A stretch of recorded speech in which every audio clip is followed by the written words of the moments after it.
Question की बात करें तो मेरे भाई पहला क्वेश्चन आपसे कहता है, क्या मोहब्बत से सुनेंगे।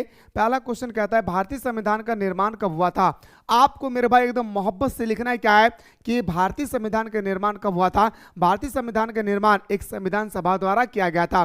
भारत का संविधान जो है, भारत का संविधान का निर्माण भारतीय संविधान सभा द्वारा किया गया था। ठीक है, भारत के संविधान का निर्माण एक संविधान सभा द्वारा किया गया था। 9 दिसंबर 1946 को संविधान सभा बुलाई गई। कब मेरे भाई, पहली बार संविधान सभा का बैठक कब हुई थी। 9 दिसंबर 1946 को पहली बार दोस्तों हमारे संविधान सभा का बैठक होती है। डॉक्टर सचिनंद सिन्हा इसके अस्थायी अध्यक्ष बने थे। कौन मेरे भाई, तो बताएंगे सर हमारा डॉक्टर सचिनंद सिन्हा इसका हमारा अस्थायी सदस्य बने थे। 11 दिसंबर 1946 को डॉक्टर राजेंद्र प्रसाद, यानी ठीक इसके 2 दिन के बाद राजेंद्र प्रसाद को दोस्तों अस्थायी अध्यक्ष बनाया गया था। संविधान सभा की पहली बैठक हमारा होता है 9 दिसंबर 1946 को। संविधान सभा का दूसरी बैठक कब होती है मेरे भाई, तो 11 दिसंबर 1946 को। तो इस तरह से आपको लिखना है कि 11 दिसंबर 1946 को डॉक्टर राजेंद्र प्रसाद इसके अस्थायी अध्यक्ष बने। इस संविधान को बनाने में 2 वर्ष 11 महीना 18 दिन लगे और संविधान 26 नवंबर 1949 को बनकर तैयार हो गया। क्या लिखेंगे मेरे भाई, बनकर तैयार हो गया। भाई याद रखिएगा हमारा संविधान दोस्तों बनने में कितना समय लगा, 2 वर्ष 11 माह 18 दिन में हमारा संविधान बनकर तैयार हो गई। और इसे 26 नवंबर 1949 को दोस्तों, हम 26 नवंबर 1949 को हमारा संविधान बनकर तैयार हो गए और इसे 26 जनवरी 1950 को लागू किया गया था। आप और भी बहुत कुछ लिख सकते हैं मेरे भाई कि भारतीय संविधान सभा में, जो मैं बोल रहा हूं उसको गौर से सुनेगा, भारतीय संविधान सभा में बनाते समय, भारतीय संविधान सभा को बनाते समय लगभग 64 लाख का खर्च आया था। कितना, लगभग 64 लाख रुपया का खर्च आया था। आप ये भी लिख सकते हैं भारतीय संविधान सभा में विभिन्न देशों से बहुत ही अच्छे अच्छे बातों को हमारे संविधान में समावेश किया गया है। जैसे मौलिक अधिकार हमारा अमेरिका से लिया गया है, मौलिक कर्तव्य रूस से लिया गया है, राज्य के नीति निर्देशक तत्व ये आयरलैंड के संविधान से लिया गया है, संशोधन प्रणाली यह हमारा अफ्रीका से लिया गया है। कुछ आप एग्जाम्पल दे देंगे। जैसे मेरे भाई मैंने आपको बताया वैसा ही आपको लिखना है कि भारत के संविधान का निर्माण एक संविधान सभा द्वारा किया गया। 9 दिसंबर 1946 को संविधान सभा का पहली बैठक हुई और इस बैठक में अस्थायी अध्यक्ष डॉक्टर सचिनंद सिन्हा को बनाया गया। किसको मेरे भाई, डॉक्टर सचिनंद सिन्हा को अस्थायी अध्यक्ष बनाए गए। इसके ठीक 2 दिन के बाद 11 दिसंबर 1946 को डॉक्टर राजेंद्र प्रसाद को अस्थायी अध्यक्ष बनाए गए। इस प्रकार हमारा संविधान इस संविधान को बनाने में 2 वर्ष 11 महीना 18 दिन लगे और संविधान 26 नवंबर 1949 को बनकर तैयार हो गए। इस प्रकार दोस्तों हमारा संविधान, याद रखिएगा दोस्तों, हमारा 26 जनवरी 1950 को लागू हो गया भाई। ठीक है भाई, संविधान सभा की पहली और अंतिम बैठक कब होती है, पहली बैठक होती है 9 दिसंबर 1946 को और अंतिम बैठक होती है 26 जनवरी 1950 को। सबको पता है मेरे भाई पहली वाली बैठक, लेकिन अंतिम बैठक कब होती है ये 90% कैंडिडेट को नहीं पता है, लेकिन दोस्तों आपको पता होना चाहिए क्योंकि आपको मैं बता रहा हूं। याद रखिएगा क्या बताने सर, इसकी अंतिम बैठक 24 जनवरी 1950 को होता है। कब होता है मेरे भाई, 24 जनवरी 1950 को इसकी बैठक होती है भाई। याद रखिएगा 24 जनवरी 1950 में इसकी बैठक होती है मेरे। ठीक है, आइए सर अगला क्वेश्चन में बात करते हैं संविधान सभा के गठन प्रक्रिया का वर्णन करें। मेरे दोस्तों संविधान सभा की जो गठन की प्रक्रिया की अगर हम बात करें तो गौर से सुनेगा। संविधान सभा का गठन जुलाई 1949 को नई दिल्ली में पुस्तकालय भवन में की गई। याद रखिएगा मेरे दोस्तों, अगर आपसे पूछा जाएगा संविधान सभा का गठन कहाँ पे किया गया था तो दिल्ली में एक लाइब्रेरी था मेरे भाई, उसी लाइब्रेरी में बैठकर संविधान का निर्माण हो रही थी। उस समय कुल सदस्यों की संख्या 289 थी। उस समय कुल सदस्यों की संख्या कितनी थी मेरे भाई, 289 थी। संविधान सभा के अस्थायी अध्यक्ष डॉक्टर सचिनंद सिन्हा को बनाया गया था। संविधान सभा का अस्थायी अध्यक्ष किसको बनाया गया मेरे भाई, डॉक्टर सचिनंद सिन्हा को संविधान सभा का अस्थायी अध्यक्ष बनाया गया था। लेकिन इसके 2 दिन के बाद 11 दिसंबर 1946 को संविधान सभा का अस्थायी अध्यक्ष डॉक्टर राजेंद्र प्रसाद को बनाया गया। लिखिएगा मेरे भाई, डॉक्टर सचिनंद सिन्हा को संविधान सभा का अस्थायी अध्यक्ष बनाया गया। ठीक इसके 2 दिन के बाद यानी 11 दिसंबर 1946 को डॉक्टर राजेंद्र प्रसाद को संविधान सभा का अस्थायी अध्यक्ष बनाया गया। संविधान सभा में हैदराबाद एक ऐसा देसी रियासत थी जिन्होंने भाग नहीं लिया था। कई बार ऑब्जेक्टिव में क्वेश्चन आ चुका है मेरे भाई, आखिर भारत का वो कौन सा देशी रियासतें थे, भारत के वो कौन सा शहर थे जो दोस्तों हमारे संविधान सभा के निर्माण में भाग नहीं लिए थे? तो बताएंगे सर हमारा हैदराबाद। कौन था मेरा रसगुल्लो? हैदराबाद। ठीक है, तो बताएंगे सर क्या संविधान सभा में हैदराबाद एक ऐसी देशी रियासतें थी जिन्होंने भाग नहीं लिया था? संविधान सभा में महिलाओं की संख्या 12 थी। मैं कई बार दोस्तों आप लोगों को 14 बताया था, आई एम रियली सॉरी भाई, रियल आप लोगों का 12 ही होगा, क्योंकि दोस्तों जैकबोर्ड ने इसे 12 ही लिखा है, इसलिए मेरे भाई जहां जहां मैंने 14 लिखाया था उसको 12 लिख लेंगे आप लोग। ठीक है, तो याद रखिए संविधान सभा में महिलाओं की संख्या टोटल 12 थी। संविधान सभा में महिलाओं की संख्या कितने थे मेरे भाई? तो टोटल हमारा 12 थे। संविधान को बनाने में लगभग दोस्तों हमारा 64 लाख रुपया का खर्चा हुआ था। कितना मेरे भाई? 63,96,729 रुपया, यानी आप यहां पे लिखेंगे संविधान सभा को बनाने में लगभग 64 लाख रुपया का खर्चा हुआ था। संविधान सभा में 114 दिन तक बहस हुई। संविधान सभा में टोटल कितना दिन तक बहस हुआ मेरे भाई? तो बताएंगे सर संविधान सभा में टोटल 114 दिन तक बहस हुई, और फाइनली 26 नवंबर 1949 को संविधान सभा ने संविधान बनाकर तैयार कर दिया, और 26 जनवरी 1949 को हमारे देश में संविधान को लागू किया गया था। 2649 नहीं भाई, 49 होगा, 26 नवंबर 1949 को संविधान सभा ने संविधान बनाकर तैयार कर दिया, और फिर 26 जनवरी 1950 को हमारे देश में संविधान लागू कर दिया।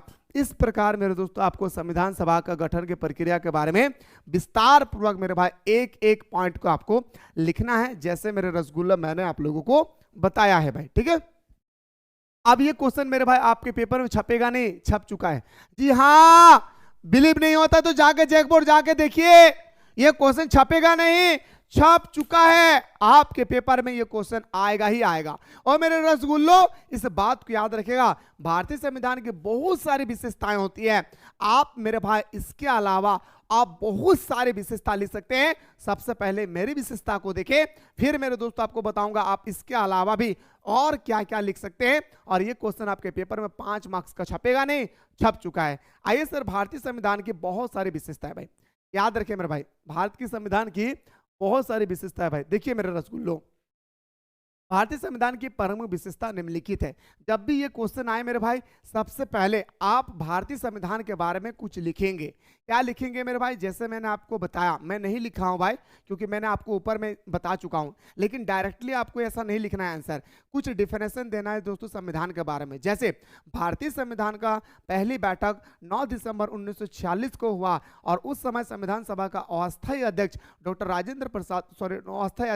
सचिनंद सिन्हा को बनाया गया। ठीक इसके 2 दिन के बाद हमारा संविधान सभा का दूसरी बैठक होती है, और इसमें डॉक्टर राजेंद्र प्रसाद को संविधान सभा का अस्थायी अध्यक्ष बनाए जाते हैं।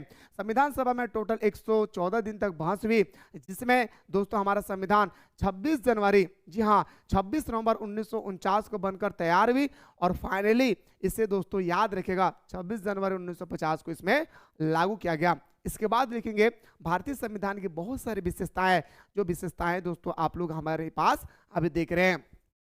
लिखित एवं विशाल संविधान, सबसे पहले मेरे भाई लिखना है क्या? लिखित एवं विशाल संविधान। मेरे रसगुल्लो, हम सबको पता है कि दुनिया का सबसे बड़ा संविधान हमारा भारत का संविधान है। क्यों कहा गया भाई दुनिया का सबसे बड़ा संविधान भारत का संविधान? तो इसलिए कहा गया है क्योंकि दोस्तों दुनिया के लगभग सभी देशों से कुछ ना कुछ दोस्तों हमारे संविधान में समावेश किया गया है, हमारे संविधान में शामिल किया गया है। जैसे मौलिक अधिकार अमेरिका से लिया गया है, राज्य के नीति निर्देशक तत्व आयरलैंड से लिया गया है, संघात्मक व्यवस्था कनाडा से लिया गया है। इस तरह से दोस्तों हमारे देश में, हमारे देश का जो संविधान है वो विभिन्न प्रकार के देशों से कुछ ना कुछ लिया गया है भाई। ठीक है, इसके बाद लिखें भाई लिखित एवं विशाल संविधान। भारत का संविधान विश्व के अधिकतर संविधान की तरह एक लिखित संविधान है। भारत का संविधान क्या है मेरे भाई? लिखित संविधान है। यह दुनिया भर में सबसे विशाल संविधान है, और हमारे देश का संविधान जो है भाई दुनिया का सबसे बड़ा संविधान है। जी हाँ, भारत का संविधान दुनिया का सबसे बड़ा संविधान है। 26 जनवरी 1950 को भारत में लागू किया गया। भारतीय संविधान का लागू कब हुआ? 26 जनवरी 1950 को लागू किया गया। संविधान में टोटल 22 भाग विभाजित था। इसमें 395 अनुच्छेद, और मेरे दोस्तों याद रखिएगा यहाँ पे गलत लिखा है मेरे भाई, पहले हमारा 8 अनुसूची थी, आज 12 अनुसूची हो चुकी है भाई, याद रखिएगा। सूची। याद रखिए मेरे भाई, क्या? अनुसूची। याद रखिएगा। टोटल उस समय दोस्तों हमारे कितना अनुसूची थे भाई? तो बताएंगे सर हमारा पहले 8 अनुसूची थे, और हमारे संविधान में 12 अनुसूची हो चुके हैं। इसी प्रकार मेरे दोस्तों आप लिखेंगे हमारे संविधान सभा का गठन के समय टोटल हमारा 18 भाग थे, बाद में जाकर 4 जोड़ा गया, और इसके बाद में जाकर वर्तमान में 3 जोड़ा गया। इस प्रकार हमारे भारतीय संविधान सभा में टोटल 25 भाग, 12 अनुसूची और 395 से अधिक अनुच्छेद शामिल है। इस प्रकार दोस्तों हम कह सकते हैं कि भारत का संविधान दुनिया का सबसे बड़ा संविधान है भाई। ठीक है भाई। आइए सर अगला देखिए सर, पॉइंट नंबर नेक्स्ट, प्रभुत्व संपन्न, समाजवादी, धर्मनिरपेक्ष, लोकतंत्रात्मक गणराज्य की स्थापना, creation of saving socialist, secular, democratic and Republic. आइए सर बात करते मेरे भाई। ठीक है, कुछ गलत है मेरे भाई, इसको सही कर लेंगे। ठीक है, आप देखिए मेरे भाई क्या कहा गया, भारतीय संविधान ने भारत को संपूर्ण प्रभुत्व संपन्न, समाजवादी, धर्मनिरपेक्ष, लोकतंत्रात्मक गणराज्य घोषित किया गया है। इसका अर्थ है कि भारत पूर्ण रूप से स्वतंत्र है। याद रखिए दोस्तों, इसका मतलब क्या होता है? भारत पूर्ण रूप से स्वतंत्र है, भारत किसी भी देश का अधीन नहीं है। याद रखिएगा, भारत क्या है? पूर्ण रूप से स्वतंत्र है तथा सर्वोच्च सत्ताधारी है और किसी अन्य सत्ता के अधीन नहीं है। जैसे पहले हम लोग अंग्रेजों के अधीन थे, यानी अंग्रेज जो हमें कहते थे उसी को दोस्तों हम लोगों को मानना पड़ता था मजबूरन। लेकिन दोस्तों आज हमारा देश का जो सत्ता है वो हम लोग खुद चलाते हैं। हमारे देश का अपना सरकार है, और सरकार जो कानून बनाते हैं वो कानून के दायरे पे हम लोग चलते हैं भाई। भारत का लक्ष्य समाजवादी समाज की स्थापना करना है, और भारत धर्मनिरपेक्ष राज्य है। भारत क्या है मेरे भाई? हमारा भारत एक दोस्तों क्या है? धर्मनिरपेक्ष राज्य है। भारत धर्मनिरपेक्ष राज्य है, मतलब भारत का कोई अपना धर्म नहीं है। भारत में कोई भी व्यक्ति को किसी भी धर्म को अपनाने का मन करे वो किसी भी धर्म को अपना सकते हैं, और अपनाने का तो दूर की बात, अब अपनाने के बाद उस धर्म का प्रचार प्रसार भी कर सकते हैं। कोई भी व्यक्ति इस पर बाधा नहीं डालेंगे। अगर कोई व्यक्ति आप पर बाधा डालती है कि आप हिंदू से मुस्लिम क्यों बने, मुस्लिम से सिख क्यों बने, तो आप उस व्यक्ति के विरोध में दोस्तों एफआईआर कर सकते हैं अपने नजदीकी थाना प्रभारी को। ठीक है, आइए सर पॉइंट नंबर 3 पे बात करते हैं, जनता का अपना संविधान। मेरे दोस्तों भारत एक लोकतांत्रिक देश है भाई। क्या है भाई? भारत मेरे भाई क्या है भाई? एक लोकतांत्रिक देश है। लोकतांत्रिक का मतलब होता है दोस्तों कि जनता खुद अपने मन चाहे सरकार को चुनती है भाई। याद रखिएगा, जनता खुद अपने मन चाहे सरकार को चुनती है। जनता खुद अपने मन चाहे सरकार को चुनती है। देखिए मेरे भाई, भारत के संविधान एक महत्वपूर्ण विशेषता, भारतीय संविधान की एक महत्वपूर्ण विशेषता यह है कि यह जनता का अपना संविधान है। हमारा देश क्या भाई? हमारा देश का संविधान क्या है? हमारा देश का संविधान हमारा जनता का है भाई। किसका भाई? हमारे देश का संविधान जो है मेरे भाई ये हमारा जनता का है, आपका हमारा है भाई संविधान, है ना। हम जिसे चाहे उसे प्रधानमंत्री बना सकते हैं, हम जिसे चाहे हम उसे मुख्यमंत्री बना सकते हैं, हम जिसे चाहें उसे हम मुखिया बना सकते हैं। तो भारत के संविधान की एक महत्वपूर्ण विशेषता यह है कि जनता का अपना संविधान है, और इसे जनता ने स्वयं अपनी इच्छा से अपने ऊपर लागू किया है। यानी दोस्तों हम बोल सकते हैं हम भारत के लोग, यानी हम सब भारत के लोग भारत में एक संपूर्ण प्रभुत्व संपन्न, समाजवादी, धर्मनिरपेक्ष, लोकतंत्रात्मक गणराज्य की स्थापना करते हैं भाई, है ना। संविधान की सर्वोच्चता, भारतीय संविधान देश का सर्वोच्च कानून है। देश के कानून से ऊपर कोई नहीं है। कितना भी बड़ा नेता से नेता आ जाए, कितना भी बड़ा दोस्तों मालदार से मालदार क्यों ना जाए, कानून से बढ़कर हमारा देश नहीं है, इस बात को याद रखिएगा। तो भारतीय संविधान देश का सर्वोच्च कानून है। कानून या कोई कानून या आदेश इसके विरुद्ध जारी नहीं किया जा सकता है। सरकार के सभी अंगों को संविधान के अनुसार कार्य करना पड़ता है। सरकार के जितने सारे अंग हैं, जैसे कार्यपालिका, न्यायपालिका, विधायिका, जितने सारे अंग है, सारे अंगों को दोस्तों सरकार के अनुसार दोस्तों काम करना पड़ता है। याद रखिएगा दोस्तों, संविधान के अनुसार काम करना पड़ता है। ये सर हमारा चौथा विशेषता था। याद रखिए मेरे भाई, क्या है मेरे भाई? रसगुल्लो, ये हमारा चौथा विशेषता था। अगर दोस्तों अगर हम लोग बात करें पांचवा विशेषता की बात करें तो धर्मनिरपेक्ष राज्य, सेकुलर स्टेट क्या है? भारत के संविधान के अनुसार भारत एक धर्मनिरपेक्ष गणराज्य है। मैं दोस्तों अभी आप लोगों को यही बात बता रहा था, भारत एक धर्मनिरपेक्ष राज्य है। इसका अर्थ होता है भारत का कोई अपना धर्म नहीं है। भारत में कोई भी व्यक्ति किसी भी धर्म को अपना सकते हैं, और उस धर्म को अपनाने के बाद उस धर्म का प्रचार प्रसार भी कर सकते हैं। इस पर कोई भी व्यक्ति किसी भी प्रकार से आप पर बाधा नहीं डालेगी। अगर कोई व्यक्ति आप पर बाधा डालती है तो उस व्यक्ति के ऊपर तुरंत आप एफआईआर करके नजदीकी थाना प्रभारी से आप बात कर सकते हैं कि सर मैं हिंदू था, मैं मुस्लिम बना, सर मुझे मुस्लिम था, मैं हिंदू बना हूं सर, और ये व्यक्ति हम पर बाधा डाल रही है। तुरंत दोस्तों उस एफआईआर के माध्यम से उस व्यक्ति को उठा के जेल में डाल दिया जाएगा। क्यों? क्योंकि दोस्तों ये हमारा अनुच्छेद नंबर, हमारे संविधान के अनुच्छेद नंबर 25-28 में कहा गया कि स्वतंत्रता धर्म निरपेक्षता के अधिकार है, किसी भी व्यक्ति को किसी भी धर्म का ग्रहण करने का अधिकार है ना। आइए सर, तो वही चीज कह रहे थे मेरे भाई, भारत के संविधान के अनुसार भारत एक धर्म निरपेक्ष गणराज्य है। धर्म निरपेक्ष राज्य का अर्थ है कि राज्य का अपना कोई धर्म नहीं है, राज्य का अपना कोई धर्म नहीं है, और राज्य की दृष्टि से, राज्य की दृष्टि में सभी धर्म समान है। और हमारे देश के अनुसार, हमारे संविधान के अनुसार हिंदू, मुस्लिम, सिख, ईसाई, SC ST सब क्या है भाई, कारा गोला, अमीर गरीब सब क्या है भाई, बराबर है। नागरिकों को धार्मिक स्वतंत्रता प्राप्त है और वे अपनी इच्छा अनुसार किसी भी धर्म को अपना सकते हैं, इच्छा अनुसार अपने इष्ट देव की पूजा भी कर सकते हैं तथा अपने धर्म का प्रचार प्रसार भी कर सकते हैं। यह अनुच्छेद नंबर 25-28 तक धार्मिक स्वतंत्रता प्रदान करने के बारे में बताया गया है। यह था सर हमारा संविधान की विशेषता। क्या था मेरे भाई? ये था हमारा संविधान की विशेषता जो बहुत इंपॉर्टेंट है मेरे भाई। ये था सर हमारा संविधान की विशेषता, संविधान का हमारा क्वालिटी जो मस्त इंपॉर्टेंट है मेरे रसगुल्लो, याद रखिएगा। आशा कर रही हो रे दादा हमारे दीदी की तोहने हमारे बतवा बुझल पारे गली, उम्मीद करियो ना रे भाई हमारे बहन बतवा बुझल पारली की ना बता दी है, ठीक हो। अगला देखिए दोस्तों, महात्मा गांधी के प्रक्रिया प्रारंभिक जीवन के बारे में लिखिए। महात्मा गांधी के द्वारा जितने सारे आंदोलन किए गए, जैसे दोस्तों हमारे चोरी चौरा कांड, या दोस्तों आप बोल सकते असहयोग आंदोलन, भारत छोड़ो आंदोलन, चंपारण का आंदोलन, दांडी मार्च यात्रा, इन सब के बारे में दोस्तों आपको नेहरू रिपोर्ट, ये नेहरू रिपोर्ट अलग हो गया, इन सब को दोस्तों हम लोगों को फोकस करना है भाई, है ना, मतलब पढ़ना है। तो भारत के इतिहास के चमकते सितारे गांधी जी का 2 अक्टूबर 1869 को गुजरात के पोरबंदर जिले में जन्म हुआ। याद रखिएगा मेरे भाई, गांधी जी का प्रारंभिक जिंदगी की अगर हम बात करें तो सबसे पहले उनके जीवन के बारे में ही दोस्तों हम लोगों को बात करना होगा। तो भारतीय इतिहास की चमकते हुए एक सितारे महात्मा गांधी का जन्म 2 अक्टूबर 1869 को गुजरात के पोरबंदर जिले में हुआ था। इनका बचपन का नाम मनु था, लोग इसे प्यार से बापू कहते थे। याद रखें, लोग इसे क्या कहते थे मेरे भाई? प्यार से बापू कहते थे। इनका पिता का नाम मेरे भाई करमचंद गांधी था। इनके पिता इनके पिता एक दीवान थे। इनके माता का नाम पुतलीबाई थे। इसकी पत्नी का नाम कस्तूरबा गांधी थे। याद रखें दोस्तों, महात्मा गांधी के पत्नी का नाम क्या थे भाई? महात्मा गांधी के गर्लफ्रेंड का क्या नाम थे मेरे भाई? तो कस्तूरबा गांधी था, जिसे मात्र 13 वर्ष की अवस्था में गांधी जी के साथ विवाह हो गया। जी हाँ, अभी तक दोस्तों हमें अभी तक कोई लड़की नहीं मिला मेरे भाई जिससे हम शादी कर सके। अरे वाह रे महात्मा गांधी जी, मात्र 13 साल में, जिस समय महात्मा गांधी अपने पैंट का लंगोटा बांध नहीं पा रहे थे मेरे दोस्तों, उस समय मेरे भाई याद रखेगा महात्मा गांधी का विवाह हो जाते हैं। और कस्तूरबा गांधी कहती है, अरे महात्मा गांधी जी आप क्यों तकलीफ कर रहे, लाओ मैं नाड़ा बांध देता हूँ, क्या टेंशन लेते हैं, मैं बांध दूंगी, ठीक है। जिसे मात्र 13 वर्ष की अवस्था में गांधी जी का विवाह हो गया। महात्मा गांधी सत्यवादी और दयावान थे भाई। महात्मा गांधी हमेशा मेरे भाई क्या थे? सत्यवादी थे और अहिंसा पर क्या करते मेरे भाई? विश्वास रखते थे।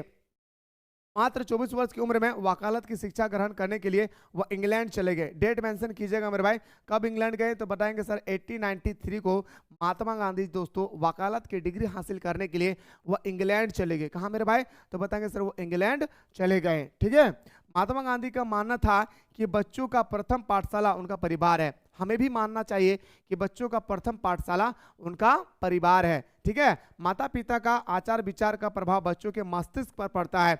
माता पिता का जो भी आचार विचार है, ये सारे आचार विचार दोस्तों हमें मस्तिष्क पर पड़ता है। किसके मस्तिष्क पर? हमारे मस्तिष्क पर। यानी माता पिता जैसे होगा वैसा ही बच्चा होगा, ऐसा मेरा नहीं महात्मा जी का कहना है। और मैं भी दोस्तों यही बात कहूंगा कि माता पिता का आचार विचार रहन सहन जैसा होगा उनका बच्चा भी ऐसा ही सीखेंगे, ठीक है। इस प्रकार उपयुक्त वर्णों से महात्मा गांधी के प्रारंभिक जीवन के बारे में स्पष्टीकरण हो जाता है। तो इस प्रकार मेरे भाई आपको महात्मा गांधी के बारे में आपको पहले से ही पता होगा। और मेरे रसगुल्लो, चोरी चोरा कांड की घटना क्या थी भाई? आप सभी को पता है मेरे भाई, उत्तर प्रदेश में एक जगह था भाई, याद रखिए, गौर से सुनिए मेरे भाई। चोरी चोरा घटना क्यों है मेरे भाई? याद रखिए मेरे भाई, चोरी चोरा कांड की अगर हम बात करें तो 4 फरवरी 1922 को होती है मेरे भाई, याद रखिएगा 4 फरवरी 1922 को होती है। मोहब्बत से सुनिएगा मेरे भाई, 4 फरवरी 1922 को मेरे भाई हमारे चोरी चोरा कांड होती है। सुनिएगा, उत्तर प्रदेश के गोरखपुर जिले में एक स्थान है जिनका नाम था चोरी चोरा। याद रखिएगा कहां पे मेरे भाई,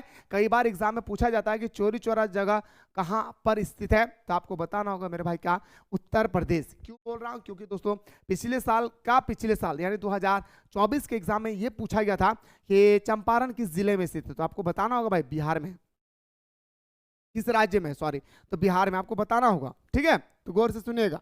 तो उत्तर प्रदेश के गोरखपुर जिले में एक स्थान है जिनका नाम चोरी चौरा है भाई। उत्तर प्रदेश के एक जगह है मेरे भाई जिसका नाम है क्या, चोरी चौरा। असहयोग आंदोलन के दौरान गोरखपुर के लोग अंग्रेजों से इतना खफा हो गए, गोरखपुर के लोग अंग्रेजों से इतना खफा हो गए कि वह लोग चोरी चौरा नामक पुलिस चौकों में जाकर के लगभग 22 पुलिस कर्मियों को जेल में बंद करके जिंदा जला दिया। यह घटना 4 फरवरी 1922 को घटी थी। इसी घटना को हम लोग चोरी चौरा नामक घटना के नाम से जानते हैं। मेरे रसगुल्लो थोड़ा सा और सुनिएगा। चोरी चौरा कांड दोस्तों कब होती है, जब महात्मा गांधी ने असहयोग आंदोलन शुरू करता है 1 अगस्त 1920 को। और महात्मा गांधी ने असहयोग आंदोलन जब शुरू करते हैं तो महात्मा गांधी ने कहा था ये आंदोलन जो हम लोग शुरू कर रहे हैं ये आंदोलन पूरी तरह से शांति होगी। ये आंदोलन क्या होगा मेरे भाई, कहा गया कि पूरी तरह से शांति होगी। क्या कहा गया, पूरी तरह से आंदोलन शांति होगी और क्या होगा, अहिंसा पूर्वक होगी। लेकिन दोस्तों महात्मा गांधी इतना बताने के बावजूद भी मेरे भाई हमारे जो लोग थे ना भाई, हमारा जितने सारे भारतवासी थे वो इतना अंग्रेजों से खफा हो गए थे, अंग्रेजों से इतना नाराज हो गए थे, जैसे मैं बता रहा वैसा ही एग्जाम में लिखना है। अंग्रेजों से इतना नाराज हो गए थे भारतीय लोग कि मेरे दोस्तों चोरी चौरा के पुलिस स्टेशन में जा करके 22 पुलिस कर्मियों को दोस्तों क्या करिए थे भाई, आग लगा दिए थे थाना में, जिससे दोस्तों 22 पुलिस कर्मियों की मौत हो गई थी। याद रखेगा, इसी घटना को दोस्तों हम लोग क्या बोलते हैं भाई, चोरी चौरा नामक घटना के नाम से हम लोग जानते हैं 4 फरवरी 1922 को। ये भारत छोड़ो आंदोलन के बारे में बस मेरे भाई मैं आपको इतना बताना चाहूंगा कि ये कब हुआ था, 8 अगस्त 1942 को हुआ था, महात्मा गांधी के द्वारा शुरू किया गया था। और महात्मा गांधी ने इसी समय नारा दिया था, याद रखे दोस्तों, करो या मरो की नारा। ठीक है, तो मेरे भाई मैं इसके बारे में सेपरेट से बताऊंगा क्योंकि ये 5 मार्क्स का है, इतना छोटा लिखने से होगा कुछ नहीं भाई। ठीक है, फिर भी आपको थोड़ा सा इंट्रोडक्शन देना चाहूंगा। भारत छोड़ो आंदोलन की शुरुआत 8 अगस्त 1942 को शुरू किया गया। याद रखिएगा, भारत छोड़ो आंदोलन की शुरुआत 8 अगस्त 1942 को शुरू किया गया। ठीक है, ठीक है। इस आंदोलन के प्रमुख नेता महात्मा गांधी थे। इस आंदोलन के प्रमुख नेता कौन थे मेरे रसगुल्लो, महात्मा गांधी थे। भारत छोड़ो आंदोलन का अर्थ यह नहीं था कि अंग्रेजों को उठाकर फेंक दिया जाए। महात्मा गांधी कहते हैं भारत छोड़ो आंदोलन का मतलब ये नहीं है कि जो हमारा क्या बोलते हैं भाई इसको, अंग्रेज लोग हैं उसको उठा करके फेंक देना है बाहर, नहीं। भारत छोड़ो आंदोलन का मतलब होता है कि अंग्रेजों को प्रेम से बताएंगे आप हमारे देश में बहुत दिनों तक अब शासन किए, आप चले जाइए क्योंकि भारत के लोग अब जाग चुके। ठीक है, अब भारत के लोग बुढ़का क्या बोलते हैं भाई, बैकूफ नहीं है ना भाई, मूर्ख नहीं है। भारत के लोग जागरूक हो चुके हैं, अब हमारे देश को जैसे आए थे वैसा छोड़ दे, महात्मा गांधी का मानना था।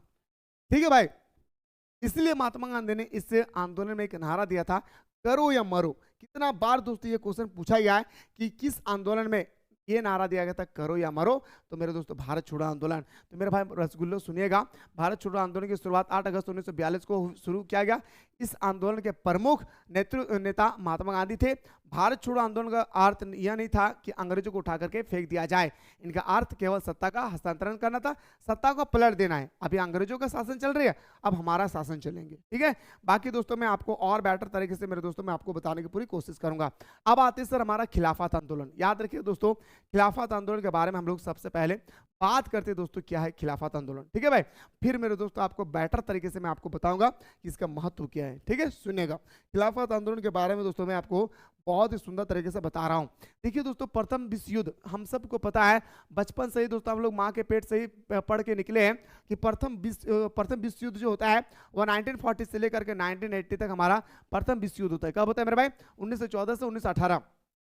तो प्रथम विश्व युद्ध में तुर्की के पराजित होने के बाद ब्रिटेन और मित्र राष्ट्र ने ओटोमन साम्राज्य की भूमि अरब प्रदेश पर भी अधिकार कर लिया। इससे तुर्कों के सुल्तान खलीफा की शक्ति और प्रतिष्ठा को ठेस पहुंची। वह इस्लामी जगत का प्रधान माना जाता था। भारतीय मुसलमान अभी तक अंग्रेजों के समर्थक थे, परंतु खलीफा के साथ किए गए व्यवहार से उन्हें ठेस पहुंचा। देखिए दोस्तों, अब क्या होता है, हमारा जो दोस्तों खिलाफत आंदोलन है ये इतना इंपॉर्टेंट नहीं है, बस इसका स्टोरी थोड़ा सा आप लोग जान जाएं। देखिए मेरे भाई, जैसे प्रथम विश्व युद्ध समाप्त हुई, गौर से सुनेगा। जैसे ही दोस्तों प्रथम विश्व युद्ध समाप्त हुई और हमारा दोस्तों पूरी तरह से हार गया दोस्तों तुर्की, और जीता कौन है भाई? इंग्लैंड, और इंग्लैंड के जितने सारे मित्र राष्ट्र थे सब कोई जीत गए भाई। प्रथम विश्व युद्ध खिलाफत आंदोलन क्या है भाई? गौर से सुनेगा।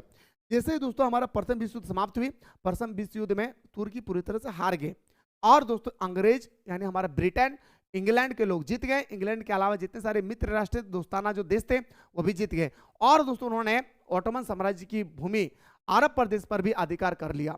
अब ब्रिटेन इतना चालाक हो गया भाई कि जैसे ही मेरे दोस्तों उन्होंने प्रथम विश्व युद्ध को जीता, जीतने के बाद अरब जाकर के, जहां मुस्लिम बहुल देश है भाई, जो मुसलमानों का गढ़ है भाई, जहां मुसलमानों का गढ़ है ना, उस जगह को जाकर के मेरे भाई क्या कर लिए भाई? वो अधिकार कर लिए, कब्जा कर लिए। कौन? ब्रिटेन और उनके मित्र राष्ट्र।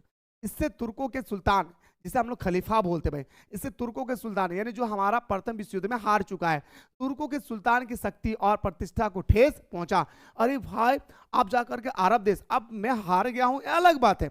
हमारे तुर्कों कहते हैं मेरे भाई कि मैं हार गया हूं, ये अलग बात है, लेकिन आप जाकर के वहां पे अरब सागर में यानी सॉरी अरब देश में जाकर के आप कब्जा जमा लेते हैं, ये मुझे ठेस पहुंचा। कौन कहता है? तुर्क के खलीफा। वह इस्लाम जगत का प्रधान माना जाता था। खलीफा का मतलब होता है उस जमाने में इस्लाम का प्रधान माना जाता है ना भाई? इस्लाम का धर्म गुरु नहीं, प्रधान माना जाता, मतलब जो कहेंगे उसे पूरे देश को मानना पड़ेगा भाई, है ना? भारतीय मुसलमान अभी तक अंग्रेजों के समर्थक में थे। इतना होने के बावजूद भी दोस्तों भारत के जितने सारे मुसलमान थे वो खिलाफत सॉरी अंग्रेजों के क्या थे भाई? सपोर्ट में थे, ठीक है। परंतु खलीफा के साथ किए गए व्यवहार से उन्हें ठेस पहुंचा। अब दोस्तों भारत के मुसलमान अंग्रेजों को साथ दे रहे थे, लेकिन उसी बीच में महात्मा गांधी उसी बीच में दोस्तों जब हमारे भारत के मुसलमानों को पता चला कि हमारा इंग्लैंड ने, हमारे अंग्रेजों ने, हमारे गद्दारों ने हमारे देश के नहीं तुर्क के खलीफा, जिसे हम लोग बादशाह बोलते हैं मुसलमानों का, उसको दोस्तों क्या पहुंचे भाई? उस पर क्या करे भाई? उस जाके जुल्म कर रहा है या अरब के देशों पर कब्जा कर रही है, तब जाकर दोस्तों भारत के जितने सारे मुसलमान थे, याद रखे दोस्तों, उन्होंने बहिष्कार कर दिया। अब हम इनका सपोर्ट नहीं करेंगे। मुसलमान तुर्कों के सुल्तान को अपना खलीफा धार्मिक नेता मानते थे, इसलिए वे अंग्रेजों से नाराज हो गए और अंग्रेजों के विरुद्ध एक आंदोलन आरंभ कर दिया, जिस आंदोलन का नाम हमारा खिलाफत आंदोलन है। मेरे रसगुल्ले, मुझे उम्मीद है कि आपको खिलाफत आंदोलन के बारे में बड़ी सुंदर तरीके से समझ में आ गया होगा। आगे देखिए मेरे रसगुल्लो, आगे क्या कहा गया? महत्व क्या था भाई? तो भारतीय स्वतंत्रता के इतिहास में खिलाफत आंदोलन का बड़ा महत्व है। इसका कारण हिंदू और मुसलमान एक हुए, और दोस्तों इसी कारण से हमारा दोस्तों खिलाफत आंदोलन के कारण ही हिंदू और मुस्लिम एक हुए, है ना? स्वतंत्रता आंदोलन सबल बना, है ना भाई? स्वतंत्र आंदोलन सबल बना, अंग्रेजों को और जनता का सहयोग ना रहा। अंग्रेजों को जैसे भारत के लोग सपोर्ट कर रहे थे, अब दोस्तों अंग्रेज जो है सपोर्ट नहीं करने लगा भारत के लोग। ये था सर हमारा खिलाफत आंदोलन, ठीक है। जो मेरे दोस्तों, मैं उम्मीद करता हूँ आपका स्टोरी बेस बहुत गजब तरीके से मैंने बताया, है ना? अब आते सर गांधी जी, कहाँ चल रहा भाई? गांधी जी दौड़ दे रहा भाई, मत दौड़ो गांधी जी। गांधी जी 1917 में चंपारण क्यों गए थे? वहां उन्होंने क्या किया? मेरे दोस्तों आप थोड़ा सा याद कीजिए इंग्लिश कोर का फ्लेमिंगो बुक का इंडिगो चैप्टर नंबर 5, राजकुमार शुक्ल। दादा दादा ने बड़े जुलुम करा है, हाँ हमने का बड़े जुलुम करा है। कौन कह रहा था? राजकुमार शुक्ल। समझ गया ना मेरे भाई? तो अंग्रेजों के द्वारा चंपारण में जबरदस्ती वहां के किसानों से नील की खेती कराया जा रहा था, और 3 कठिया प्रणाली कहते थे मेरे भाई, है ना?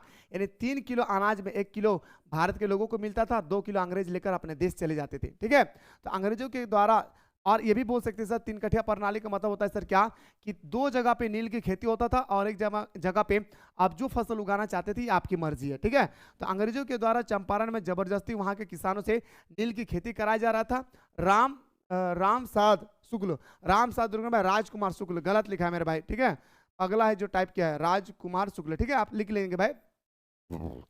राजकुमार शुक्ल की आग्रह पर महात्मा गांधी चंपारण गए और वहां के किसानों के साथ मिलकर अंग्रेजों के खिलाफ भूख हड़ताल किया। महात्मा गांधी के आगे अंग्रेजों को झुकना पड़ा, नील की खेती जो अनिवार्य कर दी गई थी इस कानून को हटाना पड़ा। मेरे दोस्तों आप इतना शॉर्ट में मत लिखिएगा भाई, इतना शॉर्ट में लिखेंगे तो आपको मेरे दोस्तों फुल मार्क्स नहीं मिलेगी। आपको क्या लिखना है भाई? सबसे पहले चंपारण लिखेगा। मेरे दोस्तों आपको लिखना है कि महात्मा गांधी द्वारा चलाया गया पहला आंदोलन हमारा क्या है भाई, चंपारण का आंदोलन। चंपारण का आंदोलन में यह बात बताया गया था कि भारतीय किसानों को अंग्रेजों ने जबरदस्ती नील की पौधे को उगाने के लिए कहा जा रहा था।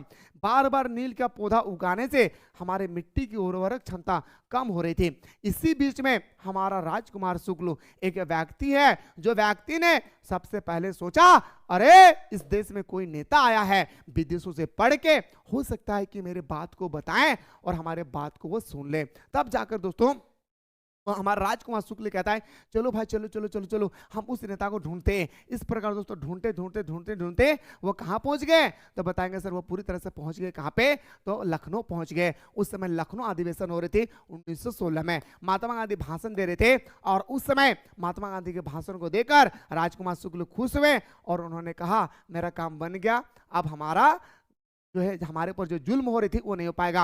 और जैसी सभा अंत हुई और इसके बाद कहा राजकुमार शुक्ल ने, महात्मा गांधी जी, महात्मा गांधी जी क्या बताएं, क्या हुआ, अरे महात्मा गांधी जी, अरे क्या हुआ, बट बताओ क्या हुआ। वहां ना हम लोग को जबरदस्ती नील के पौधा उगाने के लिए कह रहे हैं, और हम लोग जब जबरदस्ती नील की पौधा उगाते हैं ना तो हमारा जो मिट्टी की उर्वरक क्षमता है पूरी तरह से खराब हो जाती है, घट जा रही है।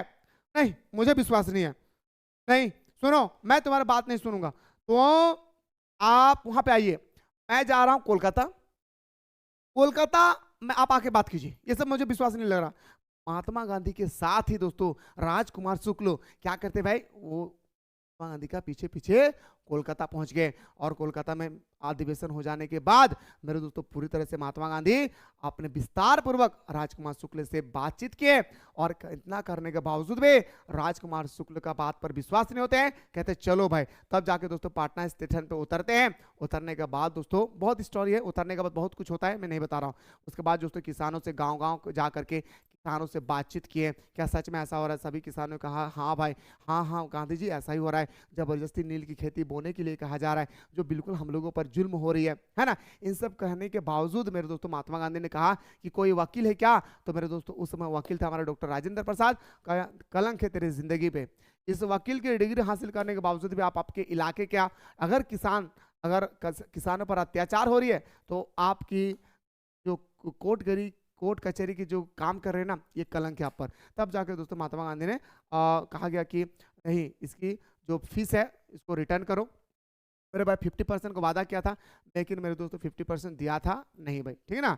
चलिए सर, आइए सर, है ना भाई। अब दोस्तों प्रथम और द्वितीय तृतीय गोलमेज, प्रथम गोलमेज सम्मेलन 1930 में, द्वितीय गोलमेज सम्मेलन 1931 में, और तृतीय गोलमेज सम्मेलन 1932 में।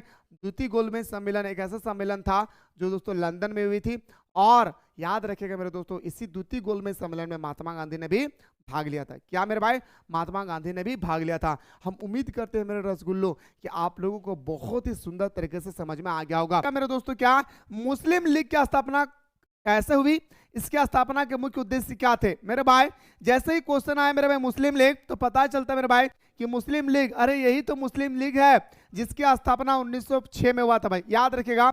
ये तो मुस्लिम लीग है मेरे भाई जिसकी स्थापना 1906 में दो व्यक्ति ने मिलकर किया था। एक का नाम था दोस्तों आगा खां और एक का नाम था मेरे भाई का सलीमुल्लाह खां। मुस्लिम लीग की स्थापना कहां हुआ था सर, ढाका में। कहां पे मेरे भाई, ढाका में। जैसे दोस्तों आज हमारा पाकिस्तान कहां पे मेरे दोस्तों, पाकिस्तान चले गए, तो ये हमारा दोस्तों क्या हो गया भाई, पश्चिमी पाकिस्तान हो गया। पूर्वी पाकिस्तान जो थे मेरे भाई बांग्लादेश, वहां पे मेरे भाई हमारा मुस्लिम लीग की स्थापना हुई। आखिर मुस्लिम लीग की स्थापना क्यों हुआ, आइए सर बात करते हैं। मुस्लिम लीग की स्थापना 1906 में आगा खां और सलीमुल्लाह खां ने किया था। याद रखिए किसने किया था मेरे भाई, आगा खां और सलीमुल्लाह खां ने मिलकर किया था। मुस्लिम लोगों का मानना था कि मेरा रहन सहन, मुस्लिम जितने सारे मुस्लिम लोगों का मानना था कि मेरा रहन सहन, खान पान, हमारा संस्कृति जो है वो मेरे दोस्तों बिल्कुल आप लोगों से अलग है, इसलिए हमें अलग देश चाहिए। याद रखिएगा, इसलिए उन्होंने कहा था क्या मेरे दोस्तों, हमारा सलीमुल्लाह खां और आगा खां ने कहा था कि हमारा मुसलमानों का जो स्थिति है, मुसलमानों का खान पान, रहन सहन जो है, उनकी जो संस्कृति है, ये आप लोगों से बिल्कुल अलग है, इसलिए हमें अलग देश चाहिए। ढाका में मुस्लिम लीग की स्थापना किया गया। याद रखिए दोस्तों, कहां पे किया गया? तो बताएंगे सर ढाका में मुस्लिम लीग की स्थापना किया गया। कहां पे किया गया मेरे भाई? अगर आपसे पूछा जाएगा कि मुस्लिम लीग की स्थापना कहां हुई, तो मोहब्बत से बताएंगे सर मुस्लिम लीग की स्थापना ढाका में किया गया था। वर्तमान समय में मुस्लिम लीग पाकिस्तान की सबसे बड़ी पार्टी है भाई, याद रखिएगा।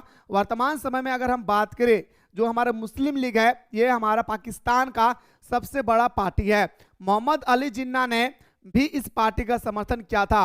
और दोस्तों जो मोहम्मद अली जिन्ना है, जिन्होंने दोस्तों पाकिस्तान की मांग किया था, जिन्होंने कहा था हमें हिंदुस्तान पे नहीं रहना है, हमें पाकिस्तान जाना है, वही मोहम्मद अली जिन्ना मुस्लिम लीग का पार्टी का समर्थक भी थे, याद रखिएगा। इसकी स्थापना का मुख्य उद्देश्य था भारत में मुसलमानों का न्याय मिले। और दोस्तों इसका जो स्थापना का मुस्लिम लीग की स्थापना का मुख्य उद्देश्य ये था, क्या था मेरे भाई? मुसलमानों का न्याय मिले। जितने सारे भारत के मुस्लिम कैटेगरी का लोग हैं, सब लोगों को न्याय मिले, इसलिए सलीमुल्लाह खां और आगा खां ने दोस्तों हमारा 1906 में मुस्लिम लीग का स्थापना ढाका में किया था। कितना सिंपल है भाई, एक बार रिपीट कर रहा भाई, 2 मिनट में फटाफट सुन लीजिए मेरे दोस्तों। मुस्लिम लीग की स्थापना 1906 में सलीमुल्लाह खां और आगा खां ने मिलकर किए थे। मुस्लिम लीग का मानना था कि हमारा रहन सहन, खान पान का संस्कृति, कल्चरल जो है बिल्कुल आप लोगों से अलग है, इसलिए हमें अलग देश चाहिए। क्या भाई? हमें इसलिए अलग देश चाहिए, ठीक है, याद रखिए मेरे भाई, इसलिए हमें अलग देश चाहिए। ढाका में मुस्लिम लीगों की स्थापना किया गया। और दोस्तों ढाका कोलकाता जो है ना भाई, सॉरी बांग्लादेश के जो ढाका है, आज जो हम लोग बांग्लादेश कहते हैं उसी में ढाका है भाई, ढाका उसकी राजधानी है। तो ढाका में मेरे दोस्तों कहा गया था क्या कि मुस्लिम लीग की स्थापना हुई है।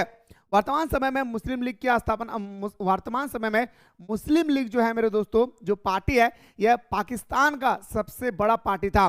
मोहम्मद अली जिन्ना जिन्होंने पाकिस्तान की मांग किया था, मोहम्मद अली जिन्ना भी मुस्लिम लीग के पार्टी का समर्थक भी थे। और इसका मुख्य उद्देश्य था, मुस्लिम लीग का मुख्य उद्देश्य था कि भारत के जितने सारे मुसलमान लोग हैं, सब मुसलमान लोगों को, मुस्लिम लोगों को क्या मिल सके?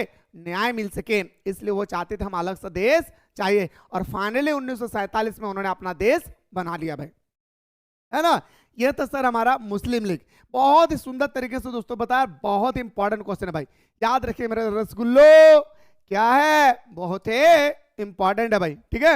आइए सर अब बात करते हैं सर अगला। देखिए दोस्तों हमारा 11 नंबर, स्वदेशी आंदोलन पर टिप्पणी लिखी। क्या मेरे भाई? स्वदेशी आंदोलन। मेरे दोस्तों इसे जब भी आप स्टडी करें, आपको एकदम दोस्तों क्या करना है भाई?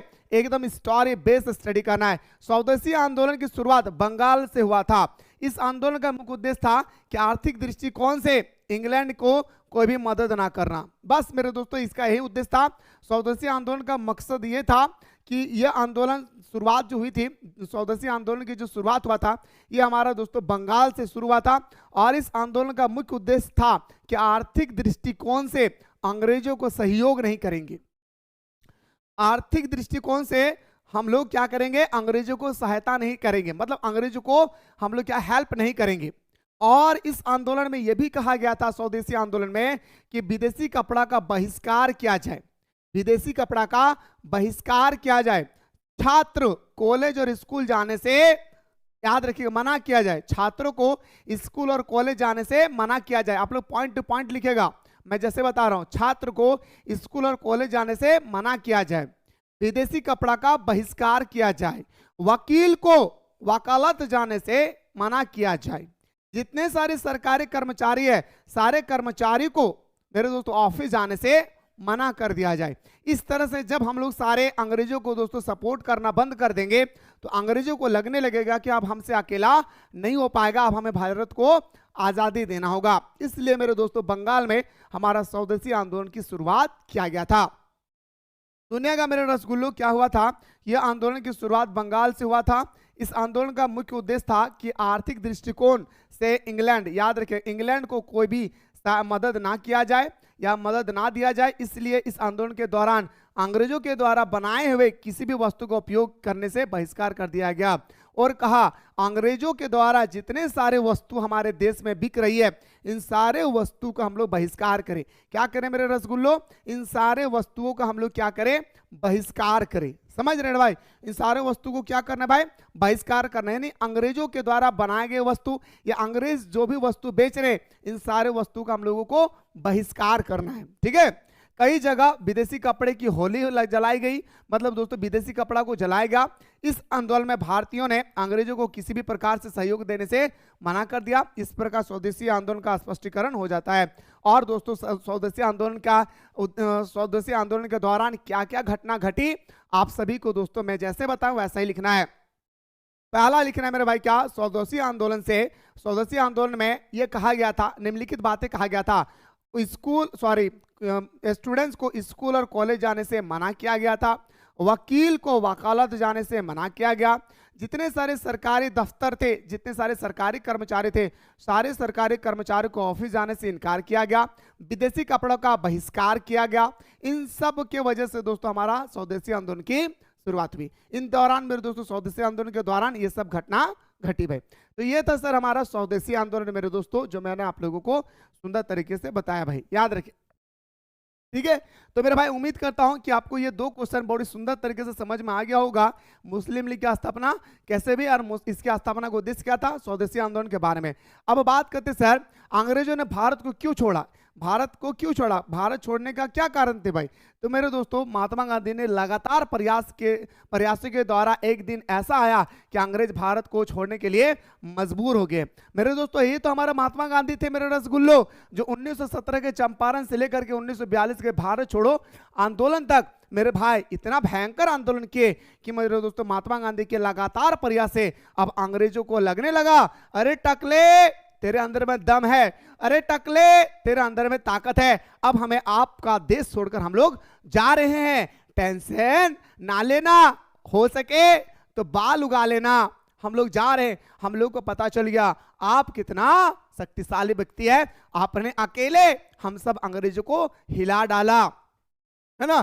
तो महात्मा गांधी के लगातार प्रयासों के द्वारा एक दिन ऐसा आया कि अंग्रेज भारत को छोड़ने के लिए मजबूर हो गए। महात्मा गांधी ने भारत को आजाद कराने में अहम भूमिका निभाई। महात्मा गांधी ने दोस्तों एक्चुअली आजाद करवाए सभी नेता ने भाई, सरदार वल्लभ भाई पटेल है ना भाई, स्वामी विवेकानंद हो गया, या दोस्तों सरदार वल्लभ भाई पटेल के अलावा पंडित जवाहरलाल नेहरू हो गया, डॉक्टर राजेंद्र प्रसाद हो गई, मतलब जितने सारे मेरे दोस्तों बीपी मेनन हो गया, जितने सारे मेरे भाई दिग्गज नेता थे सब थे। लेकिन दोस्तों सबसे बड़ी भूमिका किसका था? महात्मा गांधी का। ठीक है, अंग्रेज का भारत छोड़ने का मुख्य कारण था, पहला कारण था मेरे भाई क्या? लोगों में राष्ट्रवाद की भावना जगी। यानी दोस्तों लोग जितने सारे भारतीय लोग थे सब लोग दोस्तों अब भारत से प्यार करने लगे। हम लोग कब तक अंग्रेजों का बात को सहते रहे, अब अंग्रेजों के दोस्तों क्या करने लगे भाई, याद रखिए मेरे भाई क्या, प्यार करने लगे अपने देश से, जिसके कारण अंग्रेजों को भारत छोड़ना पड़ा।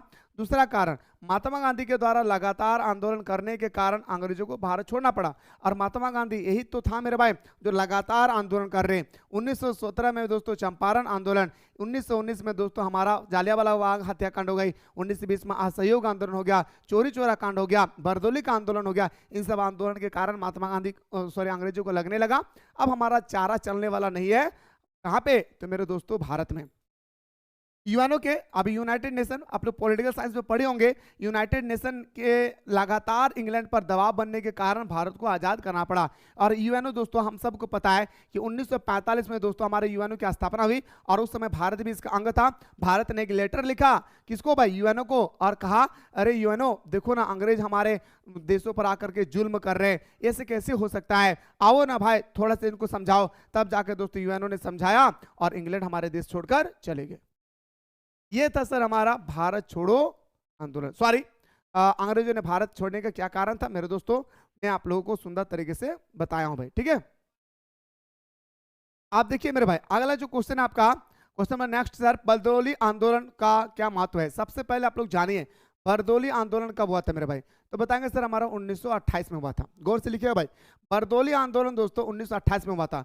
कॉपी में लिख लेंगे कहां पे हुआ था मेरे भाई, गुजरात में। क्यों हुआ था भाई? क्योंकि दोस्तों वहां के जो किसान थे ना भाई, याद रखिए मेरे भाई, किसान जो थे किसानों पर काफी अत्याचार किया जा रहा था।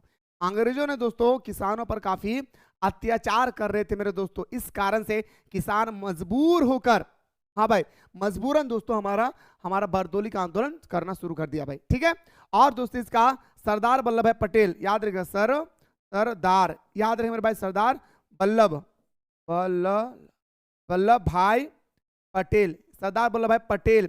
पटेल दोस्तों इस आंदोलन का नेता था भाई, याद रखिएगा, सरदार वल्लभ भाई पटेल इस आंदोलन का नेता था भाई। सरदार वल्लभ भाई पटेल क्या थे मेरे रसगुल्लो, इस आंदोलन का नेता थे। तो बरदोली आंदोलन का मुख्य उद्देश्य क्या था भाई, महत्व क्या था? बरदोली में मजदूरों और किसानों के आंदोलन को राष्ट्रीय आंदोलन का अंग माना गया था। उनके आर्थिक और सामाजिक उत्थान के उद्देश्य पर विचार किया गया था। बरदोली के बारे में दोस्तों बस इतना याद रखिएगा, बरदोली का आंदोलन 1928 में हुआ था। कब हुआ था भाई? 1928 में मेरे भाई बरदोली का आंदोलन हुआ था। और ये कहाँ पे हुआ था? गुजरात में भी थी। और दोस्तों क्या क्यों हुआ था भाई? क्योंकि किसानों पर अत्याचार कर रहे थे अंग्रेज लोग। याद रखिए, इसका नेतृत्व करने वाले कौन थे? सरदार वल्लभ भाई पटेल। आपको दोस्तों इसमें इतना ही याद रख लेना है। बाकी दोस्तों आपका चंपारण जैसा था वैसा ही इसका है। यहाँ पे नील की खेती बोने के लिए नहीं कहा गया। बहुत इंपॉर्टेंट क्वेश्चन, 5 मार्क्स वाला क्वेश्चन मेरे प्यारे, 5 मार्क्स वाला क्वेश्चन आ गया भाई। क्वेश्चन है सर, महात्मा गांधी ने असहयोग आंदोलन क्यों शुरू किया? इसके विकास का क्या वर्णन करे भाई। महात्मा गांधी ने असहयोग आंदोलन क्यों शुरू किया मेरे भाई? आप सभी को दोस्तों मैं आपको बताना चाहूंगा महात्मा गांधी ने दोस्तों असहयोग आंदोलन क्यों शुरू किया। मेरे दोस्तों सबसे पहले, अरे मेरे रसगुल्लो, सबसे पहले आप लोग स्टोरी सुनिए, फिर मजा आएगा दोस्तों। आप लोगों को लाइन बाय लाइन मैं एक्सप्लेनेशन करूंगा। मेरे दोस्तों हम सबको पता है कि 1914 में हमारा प्रथम विश्व युद्ध शुरू होती है और 1918 में दोस्तों हमारा प्रथम विश्व युद्ध की समाप्ति हो जाती है। मेरे दोस्तों अंग्रेजों को सपोर्ट करने वाला महात्मा गांधी जी भी दोस्तों अंग्रेजों को सपोर्ट करते थे। क्या मेरे भाई? महात्मा गांधी भी अंग्रेजों को सपोर्ट करते थे। फिर से सुनिए, महात्मा गांधी जी भी दोस्तों अंग्रेजों को सपोर्ट करते थे। किसको सपोर्ट करते थे? अंग्रेजों को सपोर्ट करते थे। आप बोलेंगे सर महात्मा गांधी दोगला था क्या? नहीं मेरे दोस्तों, वो समझदार व्यक्ति थे। क्यों किए थे अंग्रेजों का सपोर्ट? प्रथम विश्व युद्ध में महात्मा गांधी ने अंग्रेजों का सपोर्ट करते थे। क्यों? क्योंकि अंग्रेजों ने वादा किया था महात्मा गांधी से, महात्मा गांधी जी आप लोग हमारा इस आंदोलन में, हमारा जो प्रथम विश्व युद्ध हो रही है इस आंदोलन में आप लोग हमें सपोर्ट करें। अगर हमारा देश जीत गया प्रथम विश्व युद्ध में तो मैं आपका देश को आजाद कर दूंगा। महात्मा गांधी ने कहा बस इतनी सी बात है? हाँ भाई, बस इतनी सी बात है। तब जाके मेरे दोस्तों महात्मा गांधी ने अंग्रेजों का सहायता करना शुरू कर दिया। दोस्तों जब 1918 का दौर शुरू हुआ तो पूरी तरह से इंग्लैंड जो है ना भाई, अंग्रेज जो है प्रथम विश्व युद्ध में दोस्तों क्या होते हैं भाई? जीत जाते हैं। ठीक है, प्रथम विश्व युद्ध में क्या होते हैं मेरे भाई? पूरी तरह से जीत जाते हैं। जीतने के बाद महात्मा गांधी कहते हैं, याद है ना वादा किया था, भूल गली की रे, देख हम मदद कर लियो, तू जीत गली। अंग्रेज कहते हैं कौन सा मदद जी, कौन सा मदद? आप क्या चाहते कि हम आपका देश छोड़कर चले जाएं?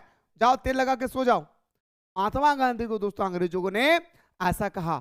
उस समय महात्मा गांधी के दिलों पे मेरे दोस्तों आग लगी और दोस्तों उन्होंने कहा कि हम अपने देश को आजाद करा के रहेंगे, हम अपने देश को आजाद दिला के रहेंगे। तब मेरे दोस्तों जाकर के महात्मा गांधी ने क्या कर दिया भाई? हमारा याद रखिएगा, महात्मा गांधी ने असहयोग आंदोलन शुरू कर दिया भाई। तब जाके दोस्तों महात्मा गांधी ने क्या किया? असहयोग आंदोलन को शुरू कर दिया। ठीक है भाई, गौर से सुनिएगा। असहयोग आंदोलन, महात्मा गांधी आरंभ में अंग्रेजों के पक्ष में थे, परंतु प्रथम विश्व युद्ध यानी दोस्तों प्रथम विश्व युद्ध में के समाप्ति होने से पहले, याद रखिए 1914 में दोस्तों समाप्ति होने, 1918 में समाप्ति होने से पहले वे अंग्रेजों के कार्यों से असंतुष्ट हो गए, जिसके कारण असहयोग आंदोलन हुए। और निम्न कारण थे भाई। मेरे दोस्तों मैंने आपको अभी जो डेफिनेशन दिया उन डेफिनेशनों को मेरे रसगुल्लो आप लोगों को सही तरीके से एग्जाम में लिखना है। यहाँ पे लिखा हुआ नहीं है तो इसका मतलब ये नहीं है कि आपको नहीं लिखना है। इसीलिए तो बार बार कहता हूँ कि ऑनलाइन क्लास में आओ, क्योंकि दोस्तों ऑनलाइन क्लास में जो आपको स्टोरी बताया जाता है मेरे दोस्तों ये आपके दिमाग में छपे या ना छपे, लेकिन आपको स्टोरी पूरी तरह से पता होगा।